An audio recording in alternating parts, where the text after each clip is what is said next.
আগামী জাতীয় সংসদ নির্বাচনে ৩০টি আসন ছাড় দিতে জামায়াতে ইসলামী বিএনপির কাছে প্রস্তাব করেছিল বলে দাবি করেছেন বিএনপির মহাসচিব মির্জা ফখরুল ইসলাম আলমগীর।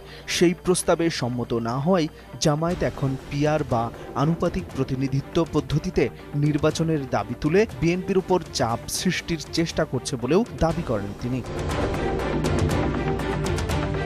ভারতের পশ্চিমবঙ্গের বাংলা দৈনিক এই সময়কে দেওয়া এক সাক্ষাৎকারে মির্জা ফখরুল এসব কথা বলেন। গতকাল সোমবার এই সাক্ষাৎকার প্রকাশ করা হয়।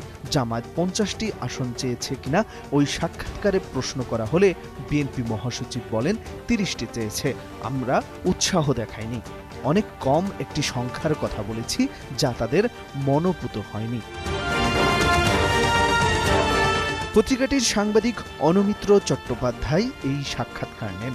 তার উদ্দেশ্যে মির্জা ফখরুল বলেন, আপনাকে আশ্বাস দিচ্ছি জামায়াতকে আমরা আর মাথা উঠাতে দেব না।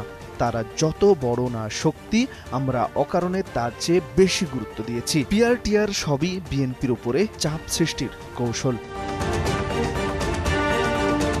এদিকে ৩০টি আসন না দেওয়ায় পিআর নিয়ে বিএনপির উপর চাপ সৃষ্টি করছে জামায়াত শিরোনামে প্রকাশিত মির্জা ফখরুল ইসলাম আলমগীরের বক্তব্য অসত্য ও প্রতিহিংসাপরায়ণ বলে মন্তব্য করেছেন বাংলাদেশ জামায়াতে ইসলামের সেক্রেটারি জেনারেল মিয়া গোলাম পরোয়ার। মঙ্গলবার এক বিবৃতিতে এই মন্তব্য করেন তিনি। মির্জা ফখরুল ইসলাম আলমগীরের মতো প্রবীণ রাজনীতিবিদ এই ধরনের বক্তব্য দিয়েছেন তা বিশ্বাস করতে আমাদের কষ্ট হয়। এই বক্তব্যের সঙ্গে সত্য ও শিষ্টাচারের কোনো মিল নেই। এই বক্তব্য যদি তার হয়ে থাকে তাহলে বাংলাদেশ জামায়াত ইসলামী কার কাছে এই আসনগুলো দাবি করেছে তার প্রমাণ জাতির কাছে উপস্থাপন করার জন্য দ্ব্যর্থহীন কণ্ঠে আহ্বান জানাচ্ছি।